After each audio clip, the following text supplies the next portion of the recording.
of other people hire a separate lawyer, have that lawyer go in and intervene and say, Judge, we're challenging this settlement. And in every class action, there is what's known as a fairness hearing, where the judge sits there, listens to the evidence, and then the judge decides whether or not the settlement is fair, because the judge recognizes in a class action the self-interest of the lawyer can dominate above the class interest. But thank you so much for calling. We'll take another call. You're on the air. Good morning, Attorney Ben. Good morning. Good morning. Let me ask you a question about this relationship. When you say hire an attorney, it's not an employer-employee relationship. So is hire the right terminology, or is it going into an agreement? Well, in fact, it's retaining the lawyer's services to represent you, and you can say you're hiring the lawyer, or you're retaining the lawyer, or you're agreeing to let them represent you. Either right. One is, I think would be satisfactory. Okay, and for that service, should everything be spelled out? And how often? I'm of the belief that an attorney every family should have counsel, not just when you need it, but as an ongoing relationship. As every family should have a doctor, a family doctor. You should have, I believe, you should also have a family attorney. How feasible is that for the average family today to have someone who can give them legal advice, or just be a part of the family nucleus and guiding the family, because so many families are losing inheritances based on the law and getting caught in different situations where they don't know the legal way to handle it. What part of the family, what part of the community do attorneys play? That's a brilliant point. Professor Hemphill, do you want to comment on either one of those aspects of his comments? I do want to talk about the latter part. Okay. Well, as far as the agreement, everything, the reasonable expectation should be that whatever you need, whatever service you need, whatever you're looking for, every aspect of the representation should go into the agreement. To the extent you can. Obviously, you can't contract for every situation, but if you have a clear understanding in your contract, your engagement letter or your service letter with the lawyer will help you in your relationship with them. It becomes like a partnership. Caller, in fact, we have a number of calls on, and I want to tell you, just hold on, we'll be right with you. But I want to comment about the having a family lawyer. That's a great idea if the family can afford it. But I can tell you what's causing the loss of wealth in the black community is death. Death is causing the loss of tremendous assets in the black community because we don't have people down in the probate courts retaining title to properties that are owned by the dying relatives.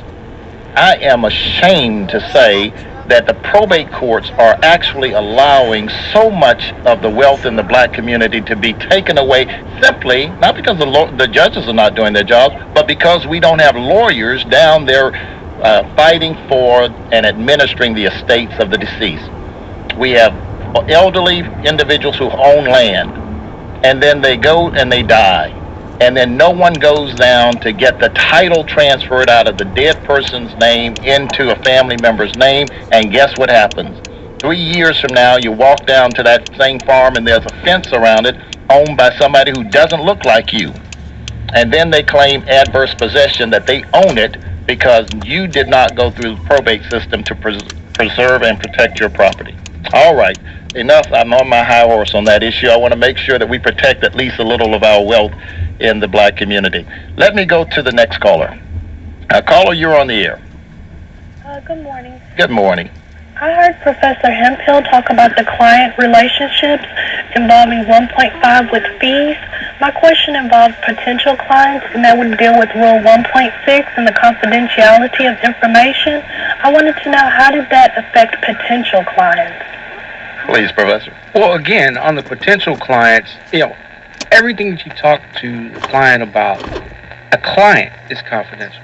Potential client, they do have a level of, there is an expectation in terms of what they're discussing, but if it's something outside of the scope or something that causes bodily danger to someone, then that is not something that's protected under the rule. In fact, the lawyer has the obligation to go out and prevent someone, for instance, if they know that they're going to go and, I'm going to go murder Joey today. You have to go and inform the authorities, hey, look, I don't represent this person, but it's to prevent bodily injury, harm, or death. So that's the exception there. And let me say that, when a person calls, you might ask the question, why is it at a party a person walks up to you and says, look, I just have a little legal question I want to ask you. And you'll see lawyers go, no, please don't. And the reason we do that is because if you're asking us for legal advice, we are now entering into a legal attorney-client relationship with you if we give you legal advice. And you hear lawyers say, I can't give you legal advice. I'm not going to give, because by doing so, you're then going to rely upon what we say. What you tell us, we're going to have to hold in confidence. We can't talk about it to anybody else. And what you think is you're just walking up to us in a party asking a question, but to us it's something major. And the key again is if the person is a client. So that's the understanding, and that is it can be a gray area, but a lot of times it's clearly defined. And one other issue is where a person calls up and says, man, if you just write a letter, if you just send a letter on your stationery, the case will settle. I have had so many multi-year cases start with just a letter being written on the stationery. The point is this: once we accept your case or your issue for representation, we are committed to you. We have literally married you until we can divorce that attorney-client relationship. And that's why you'll find lawyers very hesitant to comment about issues. Let me talk to you now about the grievance process. Caller, I think we answered your question. I want to turn now the attention to the grievance process. Yes, you did. Thank you so much, Mr. Hall and Mr. Hemphill. Thank you so much. Again, if you have a question or comment, 713-526-1230. Say that a lawyer has done something wrong and you want to know, how do I address it? There are a number of levels of complaint. One is, and you should do, is file a grievance with the state bar. You can actually, in one line, say, my lawyer stole my money, and I want to file a claim against them, a grievance against them. The state bar will jump on that as quickly as flies will a caucus, because the truthfulness of a lawyer is really the hallmark of legal representation. So we file a grievance. Number two, if it's a board-certified lawyer, we actually have zero tolerance for incompetence and dishonesty with board-certified lawyers. So the moment we find out it is documented a board-certified lawyer has been dishonest, untruthful, or unethical, we are going to take action against that person. And then the third is you can file your own lawsuit, which is something that you can do. You can sue the lawyer for malpractice. Okay, our phone is lighting up. Let's go to the callers. Caller, you're on the air. Hello? Hey, Mr. Hall. Yes. Yeah, this is Blind Man. What's going on? Hey, Blind Man. Good morning. I hadn't got to talk to you since the campaign, but you, Mr. Hall, you're a T-Rex, all right. I was glad to have been in that fight with you. Thank you. You kept the faith. I kept the faith. I love Jesse Dunn for saving KCOH. I love what y'all doing. I love you, man, and I'm riding with you. And look, I bet on the right horse. And we saw it through. Thank you so. Thank you. Thank you so much. God bless you. Thank you very much. God bless. All right, caller, you're on the air. Okay, that's yes, I want to ask a question, sir. How you guys doing this morning? We're doing great. Thank you for calling. All right, thank you. How long? What if you wanted to try a case and you thought about it and said, oh, it's been a couple of years now. I mean, how long is it for a case is cold and you can't go back and try to take a case? Okay, If I'm- we have to be careful about giving legal advice, but let me just talk to you generally about. Well, yeah, and generally, Yeah, I mean, exactly. in general, I'm just asking. And I appreciate it. You have 1 year generally to file a defamation case. Say someone slanders you or disparages you and you think that you've been harmed, your reputation has been harmed. You have 1 year to file that lawsuit from the date of the publication. Number two, if you've been injured personally, for instance, you've gotten in a traffic accident, someone's hit you, you fell down, you hurt yourself at Walmart, or you have been in a traffic car and you were injured seriously, or even injured in a way that the law will allow you to be compensated, you have generally 2 years from the date of that incident to bring your lawsuit. Or say a doctor committed malpractice and hurt you in the hospital. Generally, it's two years from the date of the injury. But there are exceptions. If a person dies as a result of the injury, then the law has a provision that allows you to actually bring the lawsuit up to 3 years because it turns on when you open up a probate or an estate as to whether you get some extra time beyond the 2 year period. Oh, but then it even gets even more complicated. Say it's a child that is injured before they're 18. Then the child's claim lasts up until they're 18 and then another 2 years after 18. So there are so many different variables. Or say that you got injured and you were rendered unconscious or you lost your mind for a period of time. The law then tolls the statute of limitations during that period.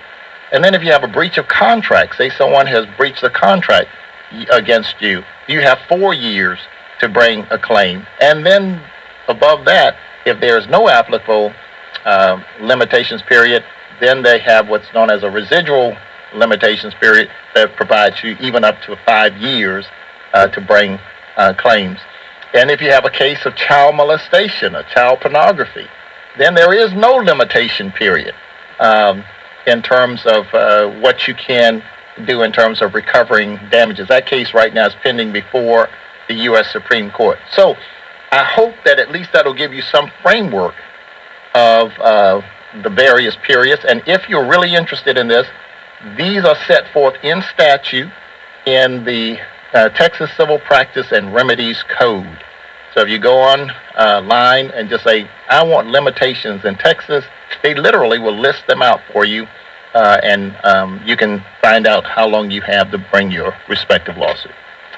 All right, thank you. Do you have any additions to that? No. Yeah, go right ahead, caller. Oh, no. Okay, I appreciate that. I was just, like I said, generally, I wanted to ask that question. Okay, then. Thank you, sir. Thank you so much. Well, I can see on the wall that our time is coming to a close, but I want to thank Professor Hemphill. Jamal, I'd never introduced you to the audience. Why don't you just at least say hello to everyone? Hello, and good morning out there, everyone. All right, do you have anything to add on? I saw you nodding your head on this code of professional conduct. You want to add anything? Jamal is one of our law students at Texas Southern Thurgood Marshall School of Law, and we welcome him. Every week we try and have a law student who participates so that they see the study of the law to the real world. Do you have any comments, concluding comments you want to offer? Well, no, I'd just like to say that it's been an absolutely fantastic conversation. There's been a lot of good information that's come out, and it's really been an honor and a privilege to be here and share this time with you, gentlemen. Thank you, Jamal. Professor Hemphill, thank you. And let me say in conclusion, one of the most important decisions you'll ever make is to hire a competent lawyer. But once you get a competent lawyer, you will feel well protected and well served by that attorney. Don't be hesitant to ask reasonable questions and inquiries because you're entitled to them. This is the Ben Hall Legal Hour. Next week, we have an exciting announcement about a sponsor and an exciting topic. We're going to talk about pornography and the right of individuals to take pictures of your private parts and whether that's legal. We'll see you next week. on the Ben Hall Legal.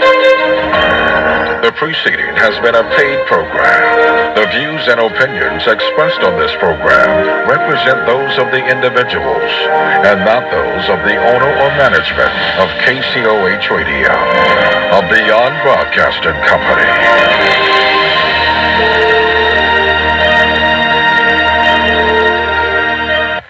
KCOH Houston, a Beyond Broadcasting Company.